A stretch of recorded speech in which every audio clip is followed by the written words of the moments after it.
أعوذ بالله من الشيطان الرجيم. پناه وړم الله تعالی شړل شوي شیطان څخه. بسم الله الرحمن الرحيم.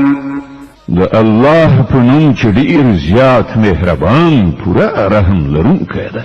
مثل الذين اتخذوا من دون الله أولياء كمثل العنكبوت اتخذت بيتا وإن أوهن البيوت لبيت العنكبوت لو كانوا يعلمون.